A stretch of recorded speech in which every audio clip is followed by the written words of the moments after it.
Hello everyone, this is Varun Sharma from Augusta IAS. This is the first lecture of a new program in which we will try to do complete Indian economy. You can join us on Telegram and YouTube. अब थोड़ा programme के बारे में बात कर लेते हैं कि this program will be conducted in a mix of Hindi and English. Hindi और इंग्लिश दोनों में ही बात होगी. In this program, we will try to provide you comprehensive coverage of Indian economy for civil service. Prelims and mains दोनों के perspective से ये programme conduct करा जाएगा. तो there will be equal emphasis on facts, on contemporary issues in a thematic manner. जो static elements हैं policies के, कॉन्सेप्ट्स के, या उनकी जो डायनामिक साइड है, जो उनके कंटेम्प्रेरी इश्यूज हैं, दोनों ही इन डेप्थ कवर करे जाएंगे. कि फॉर एग्जांपल अगर मॉनेटरी पॉलिसी की बात करें तो recently government of India and RBI उन्होंने साइन करा है मॉनेटरी पॉलिसी फ्रेमवर्क एग्रीमेंट. अब इसके क्या प्रोविजंस हैं, मॉनेटरी पॉलिसी कमेटी क्या है, इन्फ्लेशन टारगेटिंग क्या है, इसका बैकग्राउंड, अब ये ऑपरेशनलाइज कैसे करता है आरबीआई, डिफरेंट टूल्स क्या हैं, इस सभी के बारे में बात करी जाएगी. साइमल्टेनियसली अभी करंटली इंडिया में क्या चल रहा है कि अभी दोबारा से एक डिबेट शुरू हो गया है कि मॉनेटरी पॉलिसी में इन्फ्लेशन टारगेटिंग एक डेवलपिंग इकोनॉमी के लिए सही है या नहीं है, क्योंकि ग्रोथ जो है वो सेकेंडरी हो गया है करंटली मॉनेटरी पॉलिसी के अंदर. तो उसके अंदर जो है ग्लोबल एग्जांपल्स, ग्लोबल जो है केस स्टडीज वगैरह वो सब डिस्कस करे जाएंगे, so that you have a kind of global perspective. That is how things are being done in other countries, और वे फॉरवर्ड क्या है, क्या हो सकता है इंडिया में अगर सुधार लाना भी है तो, और अगर अनटच छोड़ना है तो वो उसका रैशनल क्या है, उसके रीजन क्या है. एनीवेज, तो स्टार्ट करते हैं. पहले ओवरव्यू लेते हैं आज के लेक्चर का. आज का लेक्चर जो है वो बहुत ही बेसिक रहेगा. बीच बीच में थोड़े बहुत जो है फैक्ट्स वगैरह मैं डालूंगा इसके अंदर, लेकिन पहला लेक्चर है तो ज़्यादा कॉम्प्लेक्स जो है, ज़्यादा डिफिकल्ट चीज़ें डिस्कस नहीं करेंगे, थोड़ा जो है बेसिक लेवल पे रखेंगे इसे. तो इसमें डिस्कस करेंगे पहले मनी एंड उसका evolution. That is how there was barter economy, उसके जो है बेनिफिट्स क्या हैं, उसके लिमिटेशंस क्या हैं, और अभी करंटली जो वेनेजुएला में हाइपर इन्फ्लेशन है उसके चलते अभी जो है वहाँ पे बार्टर इकोनॉमी क्या हो रहा है वहाँ पे, या फिर जो कोविड के चलते भी बार्टर एक्सचेंज शुरू हो गया उसमें क्या हुआ है. देन कमोडिटी मनी क्या होता है, then concept of debasement, then coinage act वगैरह क्या कहता है उसके बारे में. Then functions of money, primary functions क्या है, सेकेंडरी फंक्शंस क्या है. देन उसी के साथ जो एसोसिएटेड कॉन्सेप्ट होते हैं जैसे कि फियाट मनी, ठीक है. उसके बाद जो है आपका रिप्रेजेंटेटिव मनी जो है उसका एक साथ में लिंक्ड कॉन्सेप्ट है, वो क्या होता है. जब गोल्ड स्टैंडर्ड चल रहा था 1970 1971 तक, तब क्या होता था.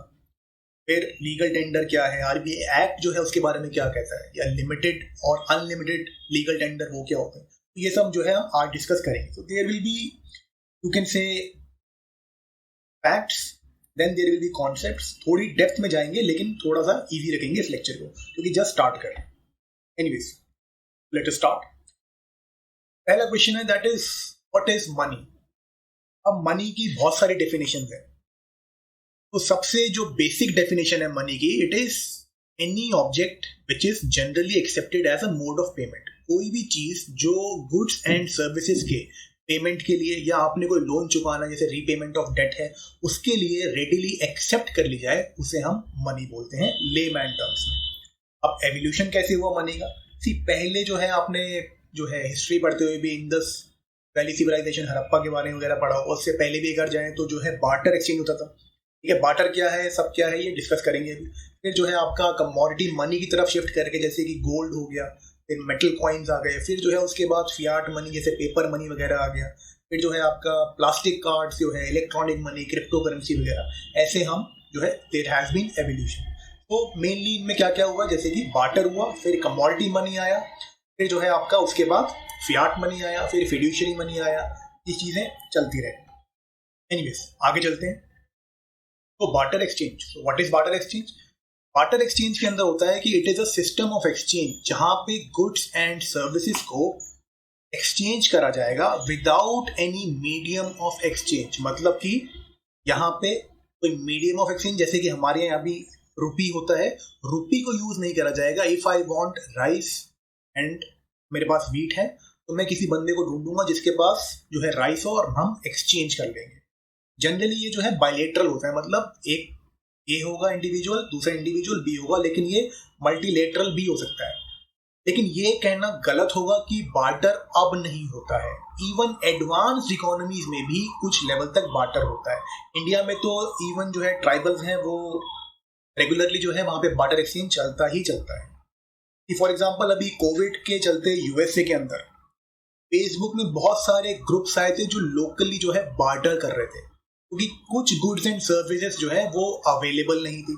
तो फॉर एग्जांपल सदर्न कैलिफोर्निया में एक फेसबुक का ग्रुप बनाया गया था और वहाँ पे जो है क्लोथ के जो मास्क कोई किसी को बनाना आता है उसने वो क्लोथ के मास्क बना लिए, फिर उसको जो चीज़ चाहिए जैसे ब्रेड चाहिए, मिल्क चाहिए, बेकिंग पाउडर चाहिए, वो सब एक्सचेंज होना शुरू हो गया। तो इतनी एडवांस इकोनॉमी में भी क्राइसिस के टाइम में बार्टर एक्सचेंज हो जाता है और जनरली वैसे भी बार्टर एक्सचेंज हो सकता है। एनीवेज आगे चलते हैं। तो what are the limitations of barter exchange? सबसे पहला जो लिमिटेशन है वो है डबल कोइंसिडेंस ऑफ वांट। इसको एग्जांपल के थ्रू समझते हैं। लेट अस से एक इंडिविजुअल है ए, उसके पास राइस है और उसे वीट चाहिए, और दूसरा इंडिविजुअल है बी, उसके पास वीट है बट उसे राइस नहीं चाहिए, उसे वेजिटेबल चाहिए। अब यहाँ पे क्या प्रॉब्लम आएगी कि ट्रेड ही नहीं होगा, बिकॉज दोनों की नीड्स जो है मैच करनी चाहिए। ए को वीट चाहिए, बी के पास वीट तो है लेकिन उसको भी राइस की जरूरत होनी चाहिए, तभी एक्सचेंज होगा, वरना एक्सचेंज नहीं होगा। तो that is the problem with barter exchange, that is double coincidence of wants. Then the second limitation is absence of common measure of value. Common measure of value का मतलब कि बायर और seller, मान लो कि दोनों के केस में, case one में राइस और वीट वाले की नीड्स मैच कर गई, there has been double coincidence of want. दोनों को एक दूसरे की नीड मैच कर रही है, एक्सचेंज हो जाएगा। लेकिन प्रॉब्लम ये है कि किस प्रपोर्शन में एक्सचेंज होगा। दैट इज फॉर एग्जांपल बोलते हैं कि राइस वाला मान लो बोले कि मेरा जो राइस है वो जो है फर्टिलाइजर से नहीं बना है, बिल्कुल ऑर्गेनिक है, और वीट वाला बोले जो है मेरा जो राइस है, मेरा जो वीट है वो जो है शरबती, जैसे एमपी वगैरह का शरबती जो गेहूं होता है वो थोड़ा बेटर क्वालिटी होता है, उसका टेस्ट थोड़ा अलग होता है। तो दोनों में एक्सचेंज नहीं होगा। वो बोलेगा मेरा जो शरबती गेहूं है, मेरा जो वीट है, वो आपके 1 किलो राइस में मेरा आधा किलो वीट ही आएगा, और वो कहीं नहीं, मुझे तो 1 kg के साथ 1 kg ही चाहिए। तो किस प्रपोर्शन में एक्सचेंज करना है उसके लिए कॉमन मेजर ऑफ वैल्यू नहीं होता। लेकिन अगर यहाँ पे मनी चलता होता है तो वो क्या है, दोनों को लड़ने की जरूरत नहीं है, दोनों जो है कन्वर्ट कर लेंगे कि मेरा कितना वीट कितने मनी में आएगा, कितने रुपए में आएगा, 10 रुपए का है, 20 रुपए का है, 50 रुपए का, और उस हिसाब से जो है मेजरमेंट से डील हो जाएगी। लेकिन बार्टर में ये डील होना मुश्किल हो जाता है। Then indivisibility of certain goods. Indivisibility मतलब कि लेट अस से एग्जांपल के थ्रू कि एक इंडिविजुअल है वो क्रिकेट का बैट बनाता है। नाउ उनको चाहिए 1 मीटर क्लोथ, कुछ पैंट बनाना है, कुछ ट्राउजर बनाना है, या कुछ जो है शर्ट बनाना है। लेकिन द प्रॉब्लम इज दैट कि जो 1 मीटर क्लोथ है उसकी वैल्यू सिर्फ हाफ बैट है, आधा क्रिकेट बैट ही आना चाहिए उसमें। अब यहाँ पे ये अगर अपना बैट तोड़ेगा तो कमोडिटी खराब हो जाएगी, लेकिन अगर ये पूरा बैट देगा तो ये लॉस में आ जाएगा। तो again there are chances that trade will not happen, यहाँ पे ट्रेड जो है नहीं होगा। नेक्स्ट है दूसरा कि जब बार्टर एक्सचेंज होता है, दैट इज कि सीधा गुड्स या कमोडिटी एक्सचेंज हो रही है विदाउट यूज ऑफ मनी, तो कभी कभार क्या होता है कि आप स्टोर नहीं कर पाओगे अपनी वेल्थ को। मान लो hypothetically you are a farmer, आप एक फार्मर हो और आप जो है पेरिशेबल प्रोडक्ट जैसे कि वेजिटेबल वगैरह बनाते हो। अब आप ये चाहते हो कि कुछ आज से 5 साल 10 साल या कुछ भी बाद में बच्चों की एजुकेशन के लिए XYZ किसी भी चीज के लिए you would like to store some of your wealth, कुछ अपनी वेल्थ को बचा के रखना है, लेकिन you are making perishable products, तो आप उसको बाद के लिए तो बचा के नहीं रखा सकते क्योंकि वो खराब हो जाएगा। तो अगर बार्टर हो तो वेल्थ को स्टोर करने में प्रॉब्लम आती है, वो इम्प्रैक्टिकल हो जाता है। तो these are the problems associated with barter exchange. लेकिन बार्टर के कुछ एडवांटेजेस भी हैं, दैट इज ये रिप्लेस कर सकता है मनी को इन टाइम्स ऑफ मॉनिटरी क्राइसिस, जैसे कि हाइपर इन्फ्लेशन है। फॉर एग्जांपल पहले जिम्बाब्वे के अंदर हाइपर इन्फ्लेशन हुआ था। एक बेसिक रूल समझा देता हूं कि there is inverse relation between inflation and the purchasing power of money और वैल्यू ऑफ मनी। मतलब जब महंगाई बढ़ेगी तो मनी की परचेजिंग पावर डाउन आ जाएगी। तो हाइपर इन्फ्लेशन जब मिलियंस परसेंटेज टर्म्स में, जैसे हमारे यहाँ तो अभी 7-8% पे इन्फ्लेशन चल रही है, तो ही हम लोग परेशान होना शुरू हो गए। आरबीआई ने पॉलिसी का जो है पॉज डाल दिया है। पहले अकोमोडेटिंग स्टांस था, अब जो है पॉज में आ गए। अब हमारे यहाँ 7-8% में ही भाई प्रॉब्लमेटिक है हमारे लिए। हमारी रेंज है आरबीआई की 2-6%, इतने में ही जो है इन्फ्लेशन को रखना है। हम लोग इतने में ही परेशान हो रहे हैं। अब जो हाइपर इन्फ्लेशन होता है वहां पे क्या होता है, मिलियंस ऑफ परसेंट में इन्फ्लेशन बढ़ता है।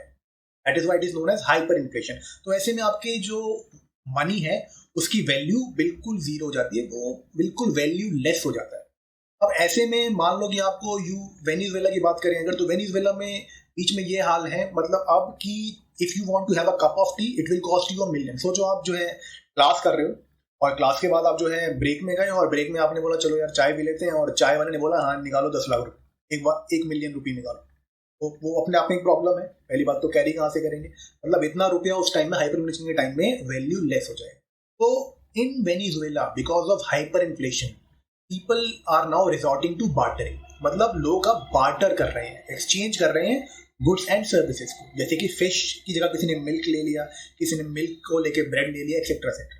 So that is what is happening in Venezuela and this is because of hyperinflation. Similarly, Covid के चलते भी बार्टर हुआ है, लेकिन वो कोविड के कारण था, ऐसे के कारण नहीं। तो बार्टर के अपने एडवांटेजेस हैं। एनीवेज आगे चलते हैं। Next is commodity money. Commodity basically होती है, what is a commodity?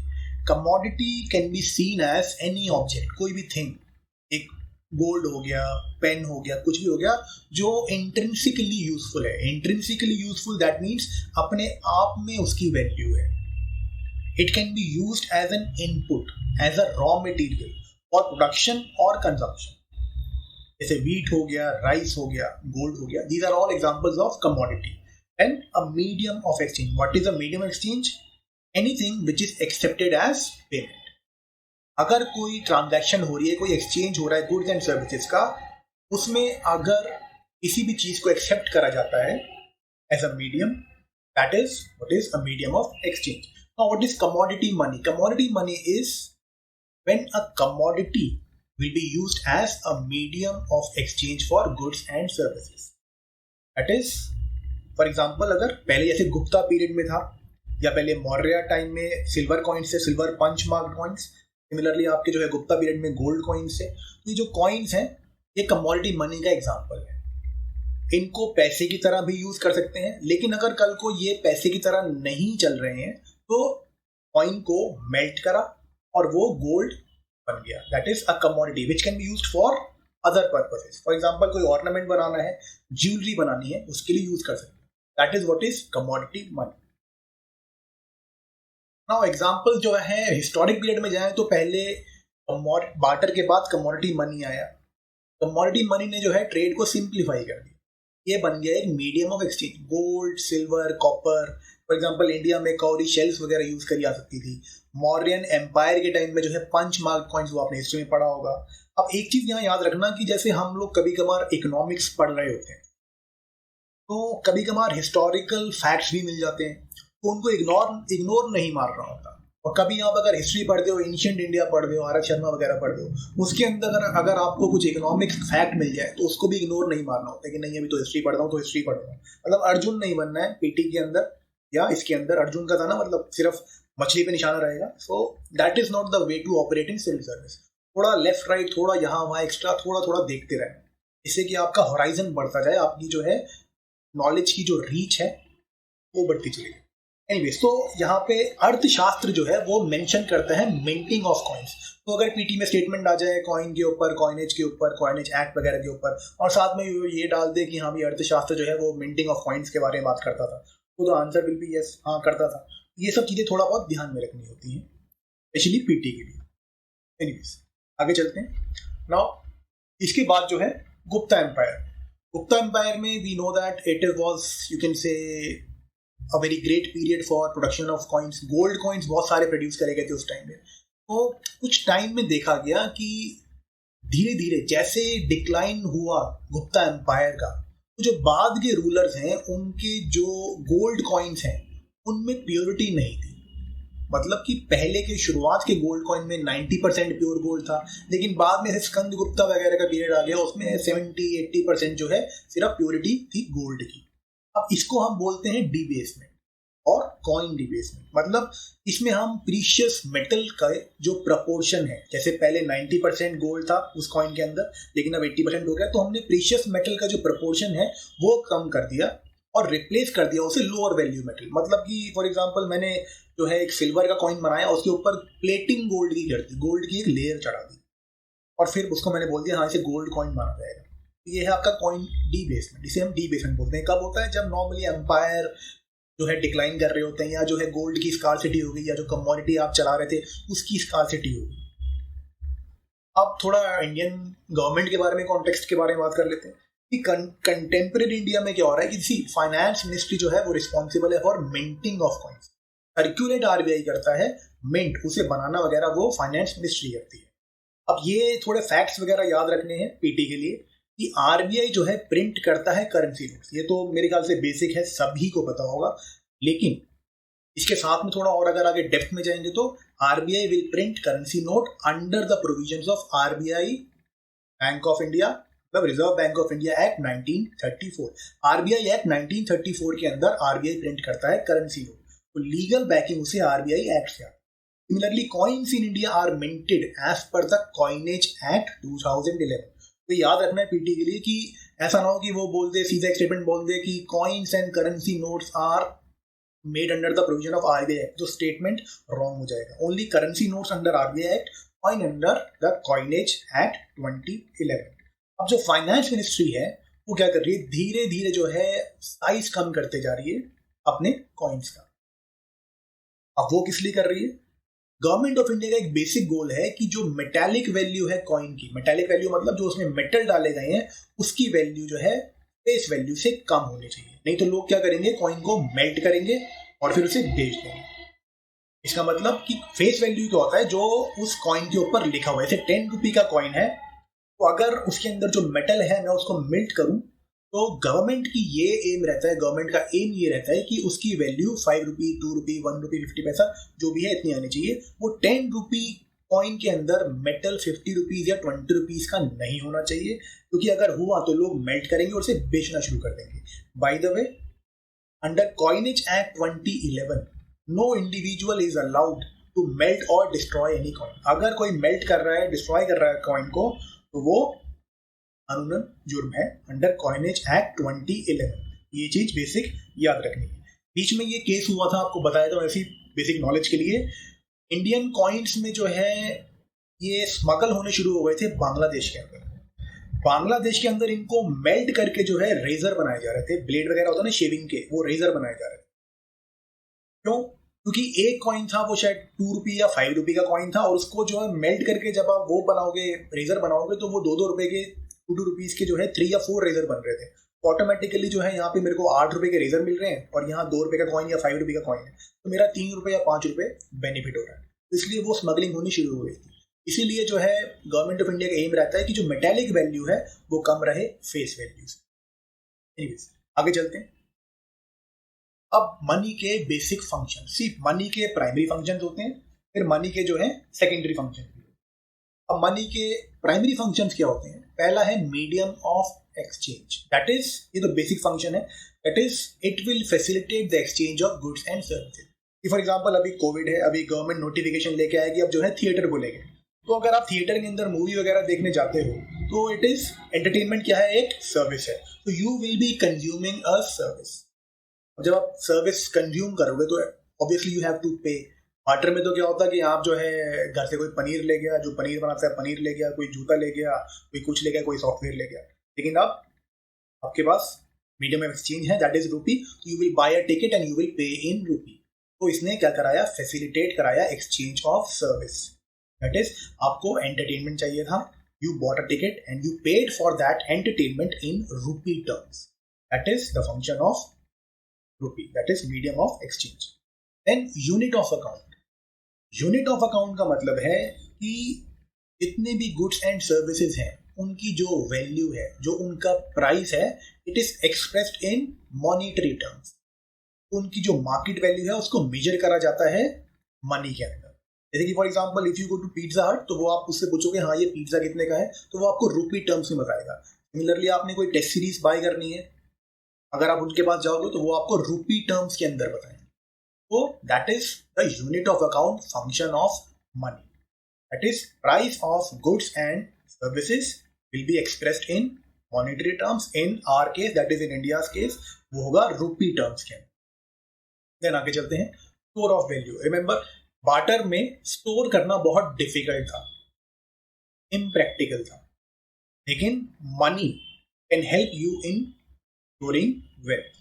That is for example एक किसान है, उन्होंने जो है कॉटन बनाई या उन्होंने वेजिटेबल्स बनाए, वीट, राइस, शूज, कुछ भी बनाया, और मतलब शू तो शू मेकर बनाएगा, किसान नहीं बनाएगा। तो उन्होंने ये अपनी कमोडिटी बनाई, उस कमोडिटी को मार्केट में बेचा, उसको कन्वर्ट करा मनी के अंदर, और उस मनी को रख लिया फॉर फ्यूचर। तो money can help you store value और wealth for future use.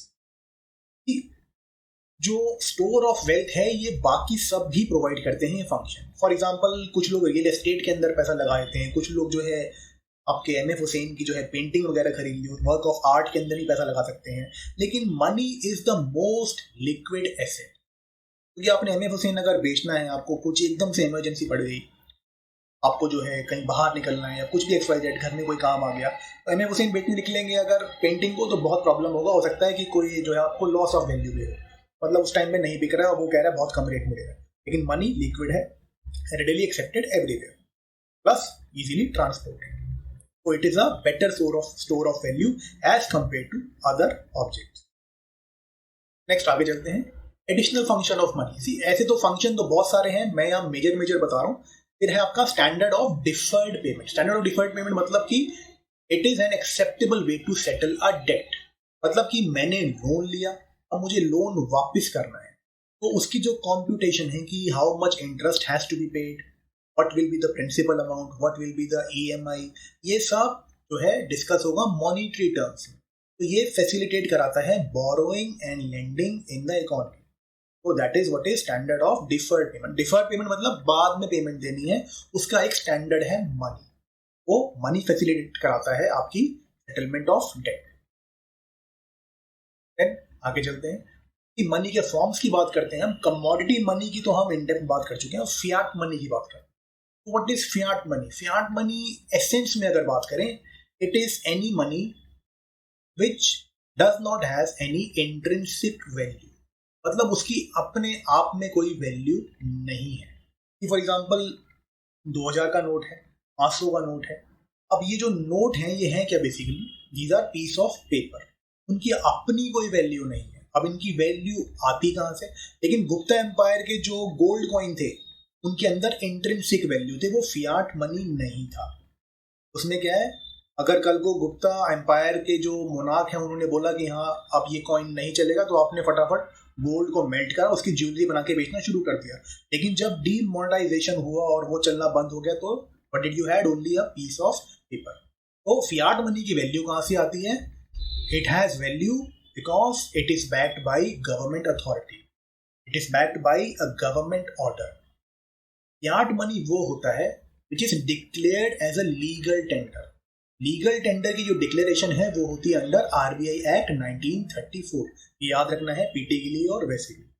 Normally क्या होता है, गवर्नमेंट जो है एक फियाट करेंसी बनाती है, फिर उसे डिक्लेयर कर देती है लीगल टेंडर। अब लीगल टेंडर क्या होता है, ये इन डेप्थ डिस्कस करूंगा आगे जाके, यहाँ बेसिक बता देता हूँ। लीगल टेंडर होता है कि अगर आपने ऐसे रुपी को लीगल टेंडर डिक्लेयर कर दिया, तो rupee cannot be refused for settlement of financial obligation, settlement of debt etcetera.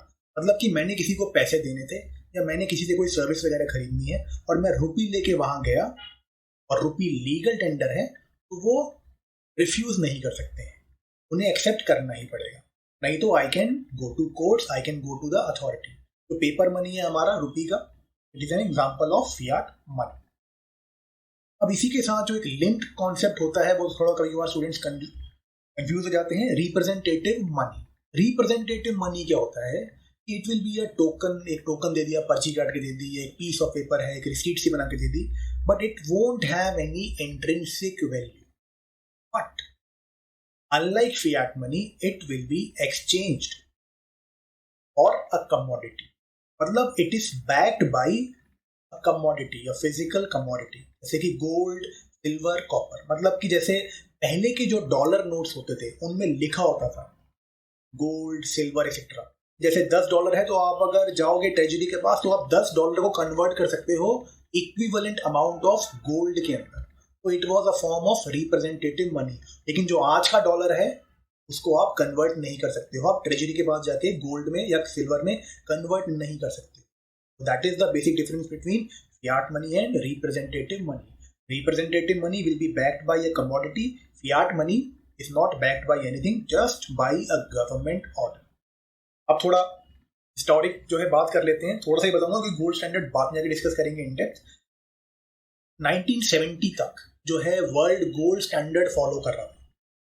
इसका मतलब ये है कि लेट अस से यू आर इन अमेरिका और आपके पास डॉलर है और आप जो डॉलर है उसको डायरेक्टली जाके एक्सचेंज कर सकते हो गोल्ड के लिए, कोई रिफ्यूज नहीं करेगा.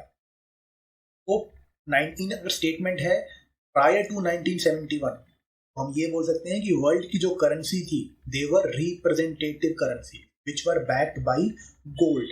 लेकिन 1971 में यूएस प्रेसिडेंट रिचर्ड निक्सन ने जो है गोल्ड स्टैंडर्ड से विड्रॉ कर लिया था और फिर जो है रूल एक नॉर्म सा बन गया. सारी की सारी करेंसीज जो है धीरे धीरे फियाट करेंसीज बन गई. उससे पहले करेंसीज जो है वो रिप्रेजेंटेटिव थी, that is they were backed by gold. अब आगे चलते हैं. Now what is a legal tender. Legal tender क्या होता है? लीगल टेंडर किसी भी चीज को बनाया सकता है. Legal tender is anything, any object which is recognised by law to settle debt. वो डेट पब्लिक हो या प्राइवेट हो डज नॉट मैटर, और to meet a financial obligation. For example tax pay करना है, किसी कॉन्ट्रैक्ट की पेमेंट करनी है, कोई फाइन है, कोई डैमेज है, कुछ भी देना है, that can be done in legal tender. Generally क्या होता है, हर एक कंट्री की जो नेशनल करेंसी है वो उस कंट्री का लीगल टेंडर होता है.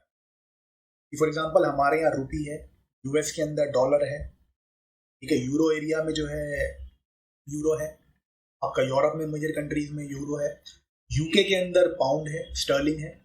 तो नॉर्मली अपनी करेंसी जो है नेशनल करेंसी वो लीगल टेंडर डिक्लेयर करी जाती है. लीगल टेंडर का मतलब कि कोई भी रिफ्यूज नहीं करेगा उसकी एक्सेप्टेंस. कितना भी पैसा देना है वो लीगल टेंडर के अंदर पैसा दिया जा सकता है. लेकिन अगर आप इंडिया के अंदर डॉलर लेके जाओगे तो हो सकता है आपके जो नीचे जो टूथपेस्ट की शॉप है वो मना कर दे, नहीं डॉलर नहीं चाहिए. लेकिन अगर आप रुपी लेके जाओगे तो वो मना नहीं कर सकते, because rupee is a legal tender. अब लीगल टेंडर जो है वो it is established bye a statute, मतलब लॉ ऑफ द लैंड. जैसे पार्लियामेंट्री लॉ है, आरबीआई एक्ट 1934, वो स्पेसिफाई करता है क्या ऑब्जेक्ट, क्या चीज जो है लीगल टेंडर मानी जाएगी और कौन सा इंस्टीट्यूट जो है उसे प्रोड्यूस करेगा या इशू करेगा. फॉर एग्जाम्पल इंडिया में आरबीआई जो है वो बैंक नोट्स को बनाता है और सर्कुलेट करता है, इशू करता है. सिमिलरली ये काम यूएस ट्रेजरी करती है यूनाइटेड स्टेट्स के अंदर. सिमिलरली आरबीआई एक्ट के 1934 से सीधा वर्बैटिम दिया है ये चीज कि it gives the central bank the sole right to issue bank note. और साफ बोला गया every bank note shall be legal tender at any place in India. मतलब JNK वगैरह हर जगह it will be rupee only और the amount express there. Amount मतलब जो भी उसमें लिखा है 10 रुपये, 20 रुपये, 500, 2000 जो भी लिखा है वो माना जाएगा. तो लीगल टेंडर की पावर कहाँ से आती है? आरबीआई एक्ट 1934 से. लीगल टेंडर डिक्लेयर कहाँ करा जाता है? As per act RBI act 1934. अब जरूरी नहीं है कि हर कंट्री जो है अपनी नेशनल करेंसी को ही चले. कभी कभार क्या होता है कि करेंसी जो है वैल्यूलेस हो जाती है, डेप्रिशिएट कर जाती है, तो वो दूसरी कंट्री की करेंसी को डिक्लेयर कर देते हैं legal tender. For example Ecuador ने जो है अडॉप्ट करा था US dollar as legal tender in 2000, क्योंकि इक्वाडोर की जो करेंसी है वो डेप्रिशिएट कर गई. सिमिलरली जब हाइपर इन्फ्लेशन हुआ था जिम्बाब्वे में, तो जिम्बाब्वे ने भी अपनी जो करेंसी है उसको डीमोनेटाइज करा था, मतलब उसका लीगल टेंडर स्टेटस को विड्रॉ करा था और उसके बाद वहां पे यूएस डॉलर को लीगल टेंडर डिक्लेयर कर दिया था. सो दूसरी कंट्रीज में किसी और कंट्री की करेंसी को भी लीगल टेंडर डिक्लेयर करा जा सकता है। अब आजकल जो है क्रिप्टो करेंसी चल रहा है, जो आपके बिटकॉइंस वगैरह होते हैं, जिसे कि प्रोग्रामिंग वगैरह करके कंप्यूटेशनल जो है वो करके माइन करके निकाला जाता है। तो these crypto currency these are not legal tender in essence, इन्हें लीगल टेंडर नहीं माना जाता है। ऑल्दो इंडिया में भी हो सकता है कुछ लोग पेमेंट ले लें ग्रे मार्केट वगैरह में, बाहर हो सकता है कुछ कंट्रियां अलाउ कर दे पेमेंट, हाँ जी आप इसमें पेमेंट ले लो, लेकिन लीगल टेंडर स्टेटस नहीं है। लेकिन इसका मतलब ये नहीं है कि किसी भी कंट्री में क्रिप्टो करेंसी लीगल टेंडर नहीं है। फॉर एग्जाम्पल हाइपर इन्फ्लेशन है, तो वहां की वेनेजुएला की बात करी थी अभी हमने शुरू में, हाइपर इन्फ्लेशन है वेनेजुएला में, करेंसी हो गई है वर्थलेस, तो उन्होंने एक नई क्रिप्टो करेंसी द पेट्रो उसको डिक्लेयर कर दिया एज अ लीगल टेंडर। तो अगर स्टेटमेंट हो कि crypto currency can never become a legal tender, then the statement will be wrong. कि कुछ कंट्रीज है जैसे वेनेजुएला है, एक मार्शल आइलैंड करके है, उन्होंने कुछ क्रिप्टो करेंसी को लीगल टेंडर बना दिया है। अब लीगल टेंडर जो है वो भी कुछ तरीके के होते हैं, limited legal tender, unlimited legal tender. Limited legal tender होता है जैसे कि इंडिया में कॉइन्स है, वो लिमिटेडली लीगल टेंडर है, मतलब एक लिमिट के बाहर सामने वाली जो काउंटर पार्टी है वो पेमेंट को, एक्सेप्टेंस को रिफ्यूज कर सकती है।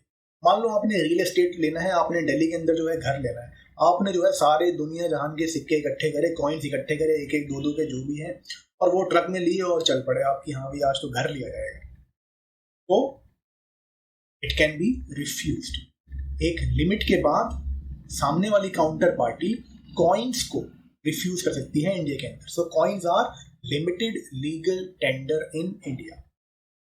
अब बात करते हैं अनलिमिटेड लीगल टेंडर की। अनलिमिटेड लीगल टेंडर मतलब कि मुझे पेमेंट करनी है, बहुत मासिव अमाउंट पे करना है, मैं बैंक नोट के अंदर पे कर रहा हूं, तो कितना ही बड़ा अमाउंट हो वो रुपी में, मतलब करेंसी का जो नोट है उसमें पे कर सकते हैं।